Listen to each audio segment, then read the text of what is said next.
Ma'am मेरा baby बैठने लग गया है, तो क्या मैं उसे वॉकर स्टार्ट कर दूं, वो जल्दी चलना सीख जाएगा। इस तरह के एक्साइटेड पेरेंट्स बहुत बार अपने बच्चे को वॉकर स्टार्ट करने की गलती कर बैठते हैं। सो वॉकर हमें बच्चे को क्यों नहीं शुरू करना चाहिए, आइए इस वीडियो में जानते हैं।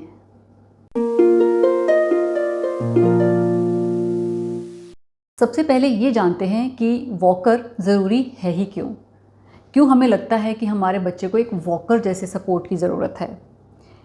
सबसे पहली बात तो बच्चा मेरा इंडिपेंडेंट हो जाएगा, वो अपनी मर्ज़ी से कहीं भी घूम सकता है, कहीं भी जा सकता है, हर चीज़ उसके लिए एक्सेसिबल हो जाएगी, हर जगह उसके लिए एक्सेसिबल हो जाएगी। और दूसरा फ़ायदा कि मैं खुद इंडिपेंडेंट हो जाऊंगी, मुझे मेरे बेबी के पीछे पीछे भागना नहीं पड़ेगा या बेबी को उठा कर नहीं रखना पड़ेगा और मैं अपना घर का काम ईज़िली कर पाऊंगी। सो ये तो रहे इसके फ़ायदे। अब देखते हैं कि इससे होने वाले नुकसान क्या हैं, फिर हम देखेंगे the risk benefit ratio of using walkers. नुकसान में सबसे बड़ा नुकसान आता है बच्चे की इंजरीज़। वॉकर होता क्या है कि एक रिंग शेप्ड स्ट्रक्चर है और बैठने की सीट है और नीचे उसके व्हील्स लगे हैं और वो बहुत ज़्यादा फ्रिक्शनलेस व्हील्स होते हैं, बहुत तेज़ी से वॉकर भागता है। अगर हमने उसमें बच्चे को बिठाया तो बच्चा अपने पैरों से पुश करते हुए ज़रा से पुश पर ही वॉकर बहुत तेज़ी से भागता है। इसमें रिस्क ये होता है कि बच्चे को चोट लगने का खतरा बहुत ज़्यादा होता है, क्योंकि कभी भी ये वॉकर पलट सकता है। पलटने की वजह से सबसे कॉमन इंजरीज़ जो पाई जाती हैं, इनमें हेड इंजरीज़ पाई जाती हैं बच्चों में। 90% of injuries due to walkers are head injuries. Neck injuries भी होती हैं।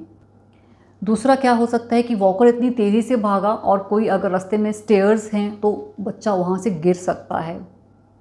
और ईज़िली एक्सेसिबल क्योंकि बच्चा हो जाता है वॉकर में बैठे हुए, तो कोई भी रूम पे हमने चीज़ें रखी हुई हैं, शार्प ऑब्जेक्ट्स हो सकते हैं, गर्म चाय, गर्म पानी हो सकता है, खाना हो सकता है, बच्चा उस पर हाथ मार सकता है और उसको बर्न्स हो सकते हैं, कट्स लग सकते हैं।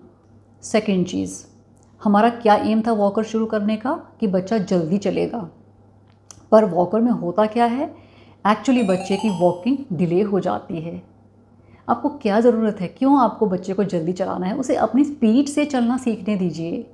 जो उसके माइलस्टोन्स हैं, धीरे धीरे ग्रॉस मोटर माइलस्टोन्स आते हैं। सबसे पहले बच्चा बिना सहारे बैठना सीखता है, फिर धीरे धीरे बच्चा लेट के क्रॉल करना सीखता है, फिर वो घुटनों के बल चलना सीखता है, फिर धीरे धीरे पकड़ के खड़ा होना सीखता है, फिर धीरे धीरे वो पकड़ के चलना सीखता है, बिना पकड़े मोमेंटरीली खड़ा होना शुरू करता है और देन वो बिना पकड़े चलना सीख जाता है। सो ये एक यूनिवर्स के द्वारा बनाया गया नियम है वॉकिंग सीखने का, उसे उसी वे में रहने दीजिए।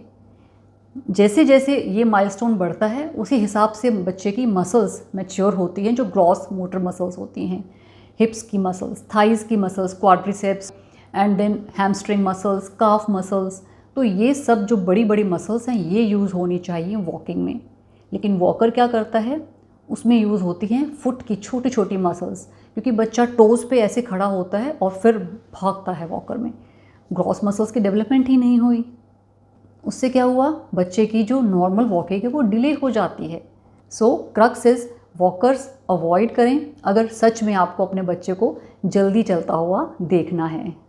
एंड यस, एक फैक्ट मैं आपको बताऊं, कनाडा में लास्ट 15 ईयर्स से walkers are completely band.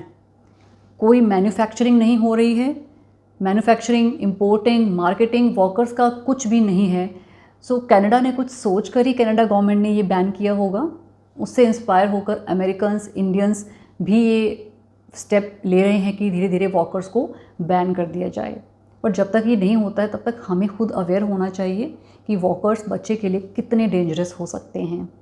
Walker बने क्यों थे फिर?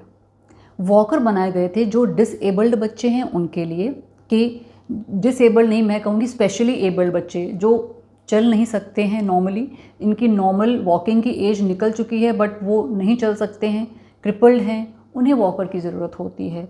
बट मैम मैंने तो वॉकर ख़रीद लिया है। डोंट वरी, अगर आपने वॉकर बाय कर लिया है तो आप उसके व्हील्स निकाल दीजिए, सो सिंपल, वो एक स्टेशनरी टॉय बच्चे के लिए बन जाएगा। और या फिर आपको बच्चे को इंडिपेंडेंट और एंगेज रखना ही है तो आप कुछ और जो स्टेशनरी टॉयज़ होते हैं वो ले आइए जो एक जगह पे रहते हैं, व्हील्स वाले टॉयज़ नहीं लाइए। जैसे कि जो हॉर्स आता है हमारा रॉक एंड रोल वाला, तो बच्चा बहुत एंजॉय करता है। बाउंसिंग चेयर्स आती हैं, वो आप ले सकते हैं। और अगर आपको बच्चे को चलते हुए ही देखना है तो एक अप्रोप्रिएट एज पर, जब बच्चा 1 ईयर का हो जाए उसके बाद पुश टॉय ला सकते हैं, जिसके व्हील्स भी लगे हुए हैं। तो wooden push toys are the best ones. बच्चा उसको पकड़ेगा और आगे चलेगा, तो उससे उसका एटलीस्ट जो नॉर्मल वॉकिंग मसल्स हैं वो तो यूज़ होंगी। सो ये तरीका है बच्चे को वॉकिंग के लिए सपोर्ट करने का, बट वो भी हमने प्री मैच्योरली नहीं करना है।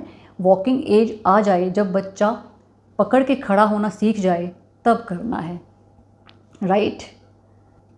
मैं हूँ डॉक्टर मीनाक्षी वर्मा, पीडियाट्रिशियन, स्पर्श clinic, Panchkula. Hope this was helpful. Thank you.